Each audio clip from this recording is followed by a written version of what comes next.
esta es mi reseña del libro El ladrón de cuerpos de Anne Rice, que sería la segunda reseña de esta autora que estoy haciendo para el canal. Ella es mi autora favorita, entonces yo creo van a estar siguiendo más y espero que la disfruten. Entonces vamos a comenzar con los datos del autor. Originario de Nueva Orleans, Luisiana, Howard Allen O'Brien nació el 4 de octubre de 1941. Desde temprana edad se acostumbra a cambiar su nombre a Anne. A los 20 años se casó con el poeta Stan Rice, con quien tuvo 2 hijos. Al enviudar, se volvió habitual para ella usar los poemas de su esposo en algunos de sus libros, como La reina de los condenados, donde se encuentran algunos al inicio de cada capítulo. Sus obras se han caracterizado por el uso de temas de horror y eróticos, hablando tanto de relaciones heterosexuales como empleando el homoerotismo entre sus personajes, ya que, como llegó a decir en entrevistas, ella misma no se consideraba parte de un género definido, por lo que no tenía problemas al relatar las diversas formas en que se pueden dar las relaciones humanas. Aunque escribió de vampiros, fantasmas, brujas y hombres lobo, su serie más famosa es la correspondiente a las crónicas vampíricas, que cuentan la vida del vampiro Lestat y los entes inmortales con los que se ha encontrado a lo largo de los siglos. Su segundo trabajo más famoso corresponde a Las brujas de Mayfair, donde se habla de una importante familia con talentos sobrenaturales que los han metido en más de una situación escabrosa. Ambos trabajos se unen en el crossover compuesto por los libros El santuario y Cántico de sangre. Rice padecía diabetes y, debido a las complicaciones de la enfermedad, se convirtió en un activista por el cuidado de la salud. Ocasionalmente, en algunos de sus trabajos, como en La prueba del ángel y El don del lobo, se hace alusión a personajes bebiendo bebidas azucaradas con una pequeña insinuación al daño que le pueden provocar a las personas, pero sin profundizar en ello. También fue partidaria de dejar escribir a los autores lo que quieran, dejando volar su imaginación sin miedo a las críticas, ya que, como ella misma dijo, las padeció con algunos de sus trabajos, sobre todo las crónicas vampíricas, por las que fue llamada una autora desorganizada por la tendencia a pasar de un narrador a otro y de tiempos verbales a otros. Es una de las autoras más vendidas a nivel mundial y sus trabajos han sido traducidos a varios idiomas. Ya que los elementos que tocan sus temas tienen un rango muy variado, sus lectores rondan entre los 14 y los 30 años, lo que le ha dado un gran alcance con los jóvenes, sobre todo los que podrían pertenecer a algunos sectores relegados. Es reconocida por su estilo sencillo, pero cargado de elegancia y que permite al lector, a través de los ojos de los personajes principales de sus obras, la mayoría de las veces narradas en primera persona, echar un vistazo al pasado o vislumbrar atisbos de un posible futuro, pues, si por algo resalta su trabajo, es por la profunda investigación sobre los temas a tratar y la facilidad que posee para emplearlos, haciéndolos sonar desenfadados y cotidianos. Los personajes moviéndose por los diferentes entornos completamente fusionados con ellos, sin importar el constante andar del tiempo.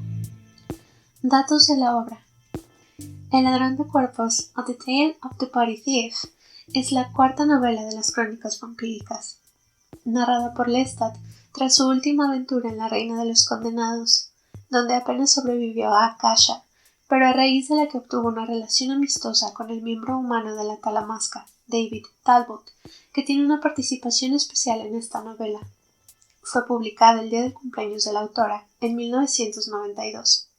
Pertenece al género gótico y, como otras de sus novelas, toca temas sobrenaturales, como el vampirismo, el candomblé, la lectura de mentes y el cambio de cuerpos. Está escrita en primera persona, desde el punto de vista de Lestat Delincourt, que se ha convertido en el antihéroe por excelencia de Rice. Trama de la obra. Como siempre que Lestat es el vocero de las aventuras, se nos presenta un dandy ególatra que se mueve por la vida llevando a cabo todo aquello que le produce placer. Al inicio de este libro, eso es, para Lestat, la cacería de asesinos seriales, dejando sus cuerpos para que sean descubiertos por la autoridad, que se queda descolocada al no saber si cuentan con un colaborador misterioso, fuera de los parámetros de la ley, o con un nuevo monstruo con quien lidiar. A pesar de que siente satisfacción, Lestat no está del todo complacido y se mueve por el mundo espiando a su nuevo amigo, David Talbot, quien tiene una crisis de edad que lo ha orillado a viajar, dejando de lado sus labores como líder de la organización encargada de la investigación de fenómenos paranormales, conocida como Talamasca, y a enfrascarse en la lectura del Fausto de Goethe, de la Biblia, y en un recuerdo donde, según él, vio a Dios y al diablo hablando en un café de París. En toda la obra se hacen alusiones a la vida eterna, a la representación del bien y del mal por medio de las figuras de Dios y el diablo, y también a la desesperación por seguir viviendo y teniendo poder cuando se llega a cierto punto de la existencia que está más cercano a la muerte que a otra cosa. También se hacen insinuaciones a la vida que se escapa entre los dedos, por medio de una anciana a la que Lestat observa siendo casada por un asesino serial con problemas mentales, a quien termina salvando para después arrebatarle la vida por capricho, con el permiso de la mujer, que lo acepta como la muerte dorada que es. Esto le causa tal conflicto que decide que tiene problemas con la vida como la ha llevado hasta el momento, sobre todo por el trauma de sus decisiones pasadas, que han abarcado casi 200 años de existencia. Y, cuando deja de encontrar placer en sus actos, trata de acabar con todo en el desierto de Gobi, exponiéndose al sol, pero falla, obteniendo, por sus molestias, quemaduras terribles que pronto se convierten en un bronceado pronunciado y en un blanqueamiento de su cabello rubio.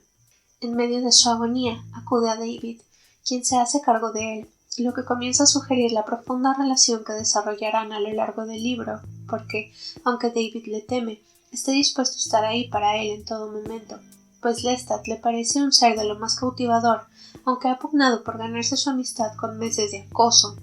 A lo largo de las páginas, Lestat contempla a su nuevo amigo teniendo una batalla con los días que se le van a una velocidad desesperante, lo que también comienza a frustrarlo, sobre todo cuando David le confía interesantes recuerdos de su juventud como cazador inglés en las selvas sudamericanas. David le habla acerca de un tigre al que todos temían y al que solo él se atrevió a enfrentar, obteniendo como recompensa su piel, que hoy en día es una alfombra en su despacho. Lestat comienza a tener sueños acerca del tigre acosando a David en la jungla, igual que él lo ha estado haciendo desde hace meses, y se pregunta qué significado pueden tener, pero no ahonda en ello hasta mucho después. En medio de esta crisis descubre una nueva posibilidad en manos de Raglan James, el villano, que, al percatarse del malestar de Lestat, le ofrece una ventana para recuperar la existencia que perdió cuando fue secuestrado por Magnus y convertido en lo que es hoy. Raglan llega con el ofrecimiento de entregarle a Lestat el cuerpo, humano, joven y fuerte, que está ocupando tras habérselo robado a un pobre diablo, a cambio de que Lestat le permita disfrutar una corta temporada del cuerpo de uno de los vampiros más poderosos de la Tierra. Lestat comienza a meditarlo y lo consulta con su viejo compañero y amante, Luis, que se ha convertido en una reliquia de sí mismo, habitando una cabaña en los terrenos de una mansión de Nueva Orleans, donde pasa los días leyendo a la luz de las velas, sin preocuparse porque todo a su alrededor se cae a pedazos. En este libro se demuestra que, cuando Lestat lucha por la vida, incluso cuando no deja de pensar en la muerte, Louis sigue siendo el alma torturada que conocimos en la entrevista con el vampiro, que se cree merecedor de su dolor luego de lo ocurrido con la hija de ambos, Claudia, quien también hace apariciones en este libro, acosando a Lestat como un espíritu en visiones a las que apenas consigue darle sentido. Lestat pide el consejo de Louis respecto al ofrecimiento de Raglan, y es precisamente la indecisión de éste la que lo orilla a darle una oportunidad al ladrón de cuerpos, quien lo ha citado en un lugar específico y ha puesto las condiciones necesarias que, según él, servirán para que la transacción resulte viable para ambos. Pero Lestat es demasiado ególatra para darse cuenta de que ha caído en una trampa, ya que, como Raglan bien le ha dicho, tiene una debilidad por el dinero y por tomar cosas que no le pertenecen, sean lo que sean, y Lestat se cree capaz de controlar su avaricia ofreciéndole cuantiosas sumas monetarias. Sin embargo, Raglan piensa que no hay nada más valioso que el poderoso cuerpo embestido con la sangre de la reina Akasha. Y así, Lestat vive un curioso primer día de vuelta en un cuerpo humano, recordando, por primera vez, lo que es padecer las inclemencias del frío, del hambre y de la austeridad. Se mete en problemas con una joven que conoció en un restaurante, a la que termina haciéndole daño. Queda atrapado en una ventisca y pilla un resfriado que por poco lo mata, y, mientras tanto, descubre que Raglan nunca ha tenido la intención de devolverle su cuerpo. Debilitado, carece de los medios para ir tras él y obligarlo a regresárselo. Ahora es un humano común y corriente, enfermo, débil y en las garras de la muerte con cada día que pasa. En medio de esto, conoce a una monja llamada Gretchen, con la que inicia una curiosa relación en la que ambos se sienten atraídos el uno al otro, culminando con el contacto íntimo que ella tanto estaba deseando. Lestat es honesto y le confiesa su precariedad. Gretchen lo escucha y le ofrece su consejo y cuidado. Lestat recurre a Luis para pedirle auxilio y se encuentra con su frialdad homicida, pues Luis no lo reconoce y lo toma por un intruso que se ha colado en sus dominios. Luego, cuando Lestat le explica las cosas y le pide que lo transforme en vampiro, Luis se niega, diciéndole que al menos él ha obrado el milagro de volver a ser humano y no puede desperdiciarlo. Lo abandona y Lestat, en represalia, prende en llamas el pequeño refugio de su amante. En medio del caos, Marius, el más conocido de los antiguos, aparece para dejarle en claro que lo desprecia por el error que ha cometido y que no le tenderá la mano. A partir de este momento, Lestat inicia un recorrido por el pavor de que los otros destruyan el cuerpo en posesión de Raglan, por lo que tiene que apresurarse a recuperarlo. Y así es como, solo, no le quedan más opciones que buscar a la única persona que le ha ofrecido su ayuda en circunstancias como estas, David, quien conoce a Raglan como un viejo integrante de la Talamasca y sabe de lo que es capaz, por lo que se une a Lestat sin dudarlo. Sin embargo, la odisea no será sencilla para ninguno. Descubren que Raglan está viajando en un crucero del que fue despedido en el pasado tras ser descubierto robando y con el que tiene una relación extraña. Deciden que David ayudará a Lestat a expulsar a Raglan de su cuerpo, y el plan parece bastante simple, hasta que lo llevan a cabo y, accidentalmente, Raglan termina ocupando el cuerpo de David, y David el cuerpo que Lestat ha dejado vacío luego de regresar al suyo. Esto conduce, inevitablemente, a que Raglan trate de seducir a Lestat en el cuerpo de David, porque Lestat no ha hecho más que dejar claro su deseo desde el comienzo de la obra y convencerlo de que le dé su sangre, pero Lestat termina hiriéndolo de muerte, lo que imposibilitará a David para recuperar su cuerpo. Raglan muere y David debe hacerse la idea de que acaba de perder su vieja vida y de que tendrá que permanecer en su nuevo cuerpo joven por lo que le quede de vida. Con el pasar de los días, se convence de que será lo mejor y comienza a disfrutar su nuevo estado. Pero los sueños de Lestat acerca del tigre regresan, y se da cuenta de que, todo este tiempo, él ha sido la bestia que ha estado acosando a su amigo, ya fuera con intención o sin ella. Ataca a David, transformándolo en vampiro, uno de los más poderosos que ha creado, y éste se enfurece con él, abandonándolo, consecuencia en la que Lestat no había pensado, por lo que cae en un nuevo estado de depresión. Sin embargo, al regresar a Nueva Orleans, donde ha puesto en marcha la restauración de la vieja casa donde vivió con Luis y Claudia, se topa con que David ha estado con Luis, quien ha vuelto a vivir con Lestat, lo que lo desconcierta, pero también lo satisface cuando David le propone pasar una temporada juntos, ambos planeando convencer a Luis de ir con ellos. Y así es como finaliza la tercera aventura de las crónicas vampíricas narrada por el vampiro Lestat. Tema de la obra. El libro tiene una gracia especial para hablar de la inmortalidad,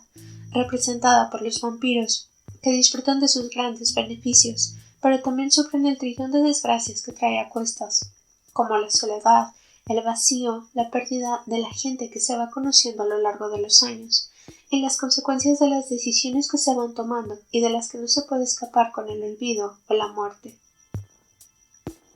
También se siente la notoria alusión al sentimiento que viene con la noción de la pérdida de la vida, cuando una persona llega a determinado momento en el que la muerte está cerca y pareciera que nada de lo que se ha hecho a lo largo de los años tiene sentido o valía. Entonces viene la desesperación, tan amarga como la que sienten esos que tienen todo el tiempo del mundo para disfrutar de la existencia y aún así no tienen idea de qué hacer con ella.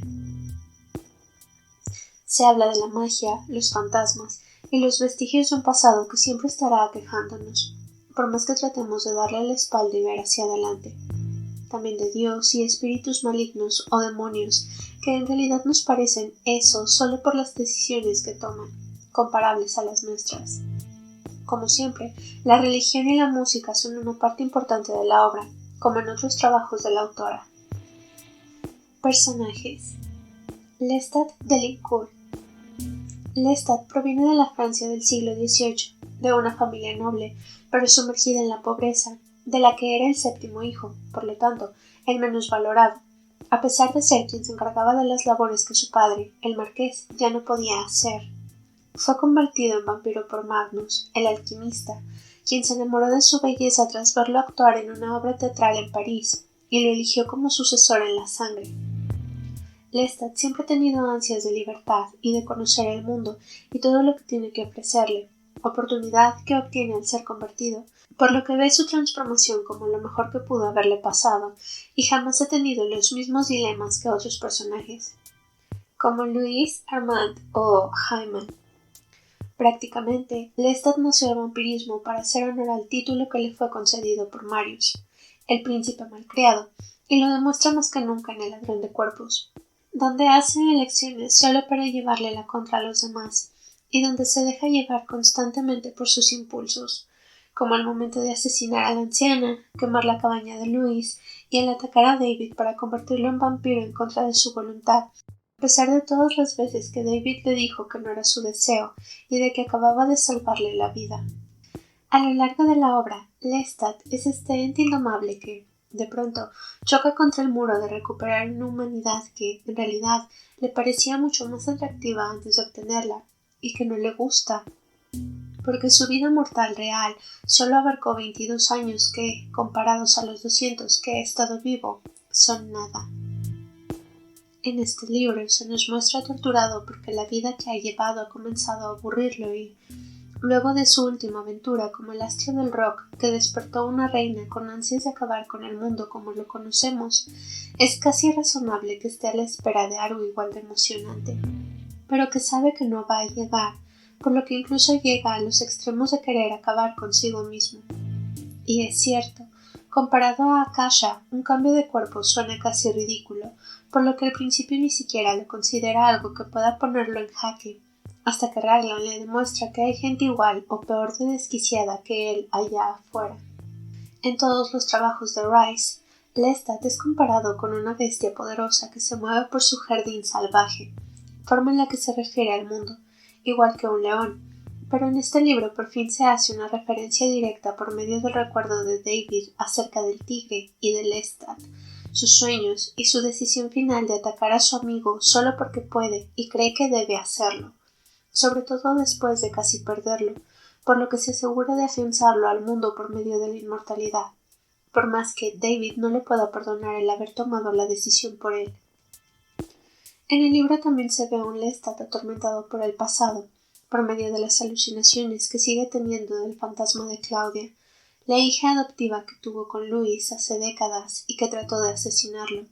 lo que resultó en su propia muerte al revelarse ante los ojos de otros vampiros como una abominación que debía ser destruida. La culpa de Lestat es tan grande como la de Louis, pero en vez de emparedarse como Lestat la ha tomado como la voz de su conciencia, la niña burlándose de él y sus acciones, igual que solía ser en el pasado, sobre todo cuando Lestat vuelve a ser humano y se encuentra al borde de la muerte gracias a un resfriado. Claudia también es el punto de contacto entre Lestat y la monja Gretchen, que hace misión con niños enfermos en las selvas de Sudamérica, una visión que le parece encantadora al recordar a Claudia en el hospital para niños de donde la sacó para transformarla. Como siempre, Lestat tiene una relación particular con las mujeres. Se enamora de ellas, pero al final termina perdiéndolas. Un ejemplo claro siendo Gretchen en esta historia, Dora en la siguiente, o su propia madre a lo largo de todas sus aventuras, cuando con sus hombres pasa lo contrario.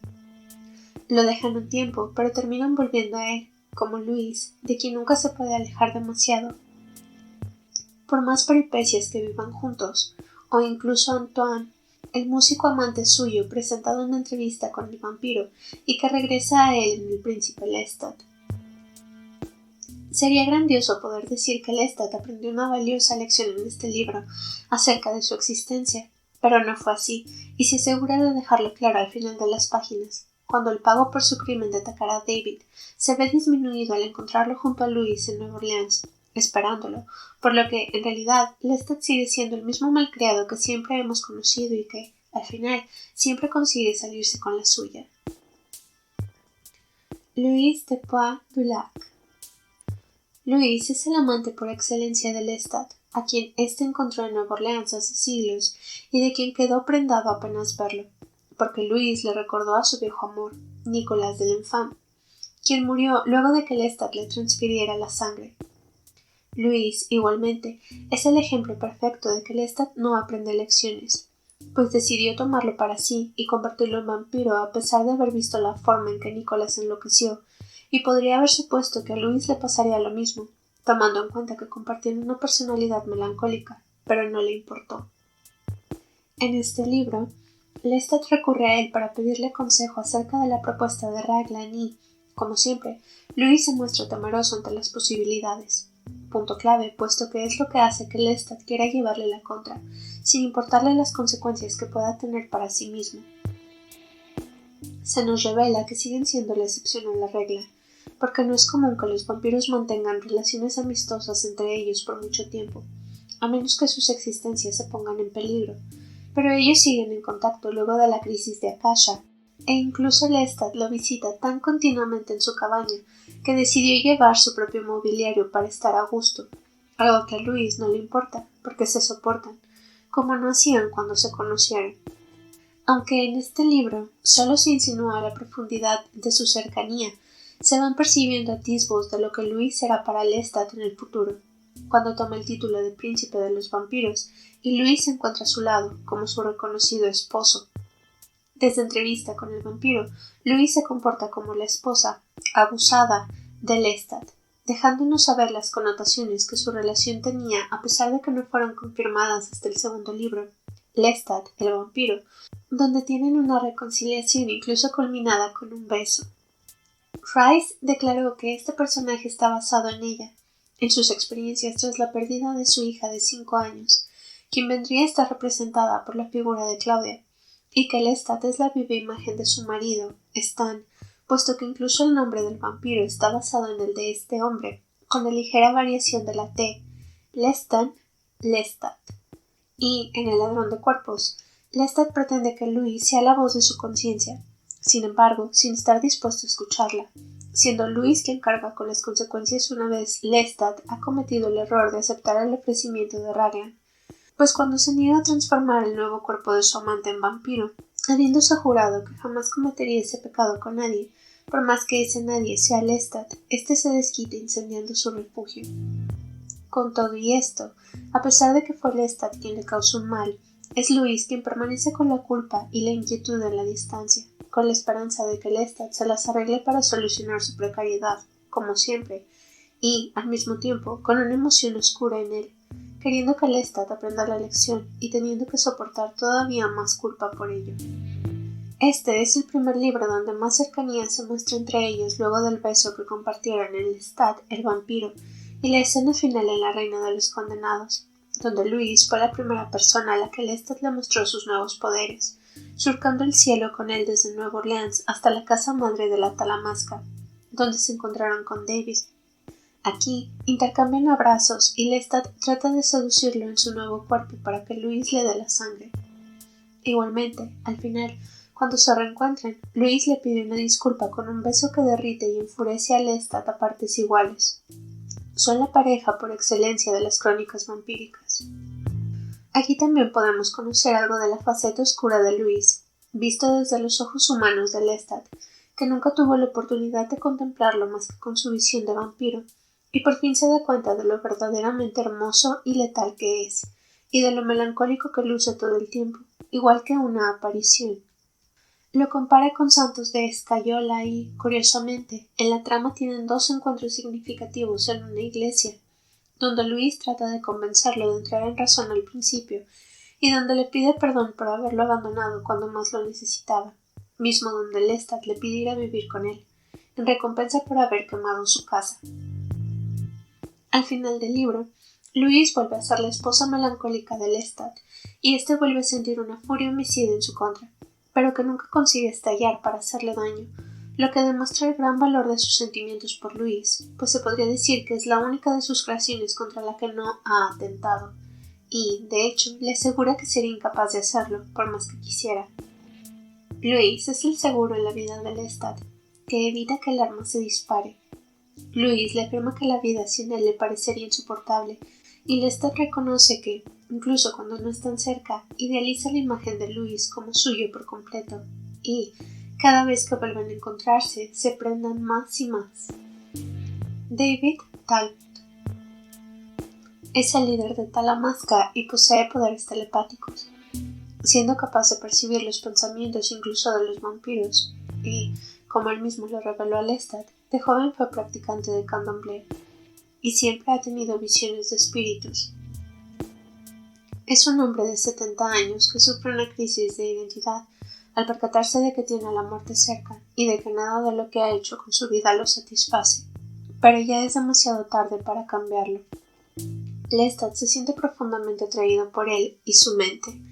al grado de acosarlo, proponiéndole tener una affair continuamente a lo largo de las páginas, sobre todo cuando es transformado en humano y, a pesar de que la simpatía es mutua, David se siente tan consciente de sí mismo y de lo que es, que no puede hacer más que rechazarlo. Al igual que Louise, parece vivir a través de la personalidad y las aventuras de Lestat, que representa todo lo que los demás no pueden ser, por lo que no es capaz de alejarse demasiado de él, y está ahí para ayudarlo cada vez que Lestat lo necesita. Se puede decir que es el segundo protagonista de la obra, puesto que la trama también gira en torno a él y a la influencia que tiene en Lestat. Es un hombre inglés elegante y educado que conserva estos atributos incluso después de ser transformado en vampiro, lo que le confiere a su nuevo aspecto un aire misterioso y atractivo del que Lestat queda igualmente prendado. Y lo curioso es que, después de esto, termina pareciéndose un poco a Louise, lo que bien podría significar que Lestat tiene un tipo específico de pasiones. Debido a que su cuerpo original muere, pierde su fortuna y sus lazos con la Talamasca momentáneamente, pero a lo largo de los libros recupera cierta estabilidad y se acomoda en su nueva identidad como vampiro. Raglan James es el villano, aunque, como siempre en los libros de Rice, no se le puede odiar por completo, puesto que su personalidad choca con la de Lestat, correspondiente a la de un antihéroe. Su madre era una vidente con otra gama de poderes mentales que él heredó, por lo que por un tiempo fue parte de la Talamasca, donde obtuvo mucha información acerca de varios seres y situaciones sobrenaturales antes de ser expulsado, como le ha pasado muchas otras veces a lo largo de su vida, dadas sus mañas.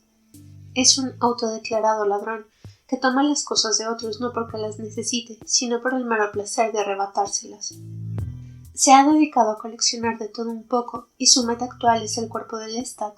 uno de los vampiros más poderosos y una tentación para todos, no por sus habilidades físicas, sino por su personalidad.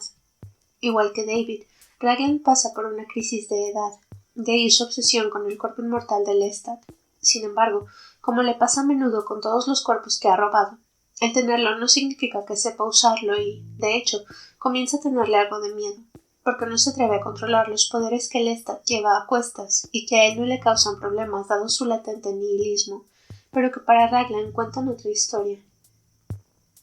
Al final de la trama, cuando ha sido vencido, insiste en sus planes de manipularlo para que al menos lo transforme en vampiro estando en el cuerpo de David, pero es su mente viciada lo que lo delata, por lo que, finalmente, muere por sus propias malas decisiones, suplicando por su madre, mientras que Lestat y David siguen con lo suyo, creyendo que quitaron del mundo una lacra. Al igual que otros villanos de las crónicas, Raglan no es trascendental más allá del hecho de que, por su causa, Lestat descubrió el significado de sus sueños sobre el tigre acosando a David, con el que su relación se volvió más cercana debido a esta aventura. Gretchen. Gretchen es una monja que Lestat conoce cuando se enferma en el cuerpo humano que Raglan le dio. Ella se encarga de cuidarlo en el hospital, sintiendo atracción por los delirios sobre el diablo y los fantasmas que Lestat masculla en medio de una fiebre, y después lo lleva a su casa, donde intercambian historias. Como casi todas las humanas que Lestat ha tenido como amantes, Gretchen es una devota religiosa y se dedica a hacer misión en las selvas sudamericanas, cuidando a niños enfermos, lo que a Lestat le fascina. Gretchen revela que su verdadera vocación era dedicarse a la música,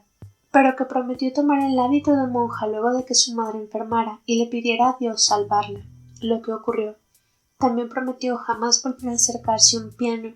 aunque con el pasar de los años ha sentido una tentación terrible.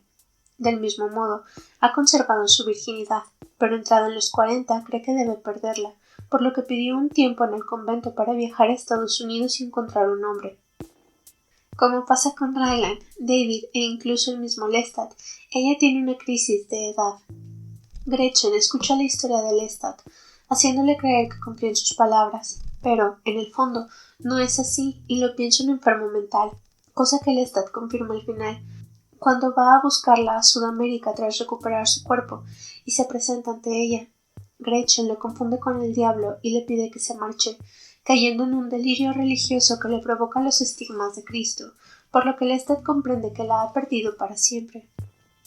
Gretchen es una protectora por naturaleza, y lo demostró al hacerse cargo de Lestat en su peor momento, pero cuando Lestat dejó de ser ese ente vulnerable que ella conoció al principio y se convirtió en la criatura poderosa que siempre ha sido, le dio la espalda y lo dejó atrás, como siempre le ha pasado con todos sus guardianes. Claudia fue la hija de Lestat y Louise en la entrevista con el vampiro. Ambos se referían a ella así. Louise, en medio de un ataque de pánico al verse atrapado junto a Lestat por el resto de la eternidad, decide aceptar su condición de vampiro y encuentra a Claudia en un vagabundeo por la ciudad. La niña era víctima de la peste. Su madre acababa de morir y Louise creyó que podría mostrarle piedad asesinándola, pero se quedó a la mitad, interrumpido por Lestat. Lestat tomó a la niña, la llevó a un hospital para huérfanos por la peste y, una vez encontró a Louise de nuevo, fue por ella para llevarla a su hotel y transformarla, frente a un Louise que, como siempre, no pudo hacer nada para detener la catástrofe. Esta escena en el hospital es vital para el Lestat de El ladrón de cuerpos, que no deja de pensar en ello, sobre todo cuando él mismo está al borde de la muerte y cuando va a buscar a Gretchen a Sudamérica.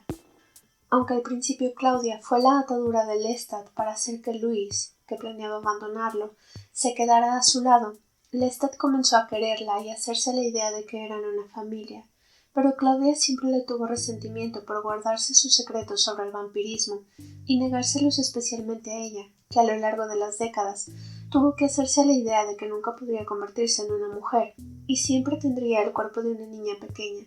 algo que Lestat disfrutaba echándole en cara.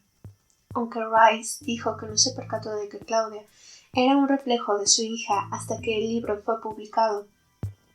En el texto es notorio que tanto Lestat como Louise la ven como su hija, lo que es curioso, puesto que Lestat está basado en el esposo de Anne y Louise en ella misma. En esta historia, Claudia es la consecuencia de las malas elecciones de Lestat, por lo que su fantasma le restriega en la cara sus fallos, haciéndolo consciente de ellos y repugnándolo.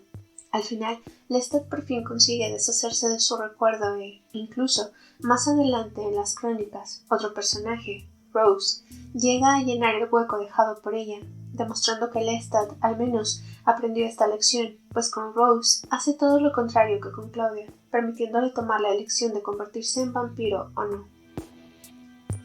Claudia no es el mejor personaje de las crónicas y, comparada a los demás, tiene un halo de luz un poco más oscuro y siniestro. Sin embargo, es un sello característico de ellas, como la primera niña vampiro de la literatura vampírica y la cuerda que ató a Lestat y Louise por la eternidad, lazo que sigue latente hasta hoy. Mojo es un perro que perteneció a la familia de la casa llenada por Raglan, donde realiza el cambio de cuerpos con Lestat. Mojo detesta a Raglan, pero se encariña con Lestat de inmediato, pues, al parecer, ha tenido contacto con lo sobrenatural a lo largo de su vida. A Lestat le recuerda a sus bulldogs, por lo que le toma un aprecio grande, y el perro se convierte en su compañero dentro de toda esta aventura. Lestat le toma tal cariño que, después de tener un encuentro violento con Louise, que atacó al perro al igual que a Lestat convertido en humano, le advierte a su amante que jamás le habría podido perdonar el haber matado al perro, que, afortunadamente, solo estaba inconsciente, y es precisamente por las atenciones que Lestat tiene con el animal que Louise le cree cuando le dice que es él, aunque en otro cuerpo. Al final de la obra, Lestat lo deja con una de sus vecinas ancianas mientras él va en casa de Raglan. La anciana se encariña tanto con él que se echa a llorar cuando Lestat vuelve para recuperarlo, por lo que decide dejarlo con ella, creyendo que será lo mejor para el perro, puesto que su intención al principio era conservarlo para que Mojo vigilara su tumba durante las mañanas, lo que al final dejó de parecerle justo. Se trata de un animal enorme y oscuro al que todo el mundo le tiene miedo a simple vista, aunque por dentro es cariñoso, amable y protector, algo que le fascina a Lestat, quien incluso se puede decir que se siente un poco identificado con él. Es el primer y único libro en el que aparece un animal de compañía y puede que sea una alegoría a los viejos tiempos de Lestat, cuando era humano y su única compañía eran esos bulldogs que su madre le obsequió. Motivos y símbolos. La trama gira completamente en torno a la vida, la inmortalidad y la muerte en una trifecta inseparable cuando se trata de vampiros y entes sobrenaturales. Como siempre en las obras de Rice, también la religión, la música y el erotismo tienen una participación especial, así como la figura femenina y la atracción entre varones. También se mencionan antiguos ritos exóticos, practicados por algunos sectores, como el candomblé, la adivinación y la lectura de mentes por medio de prácticas ocultistas. El exotismo es algo que se puede encontrar en el texto desde las primeras páginas, y Rice tiene un dominio absoluto de su ambiente, ya que conoce Nueva Orleans perfectamente y puede hacer que sus personajes se muevan por el lugar con una habilidad increíble. Conclusión. Lestat es un personaje fascinante que funciona muy bien como la pieza elemental de un rompecabezas donde encaja con otras piezas, a las que hace funcionar en vez de que éstas lo hagan con él. Es irreverente y se mueve por el mundo haciendo sus propias reglas, muchas veces pasando por encima de los demás sin que esto le cause el menor problema, hasta que es demasiado tarde y, aún así, no aprende. Tiene una libertad absoluta y sin consecuencias que se vuelve tentadora para los seres mundanos y, dentro de su universo, incluso para sus conocidos inmortales.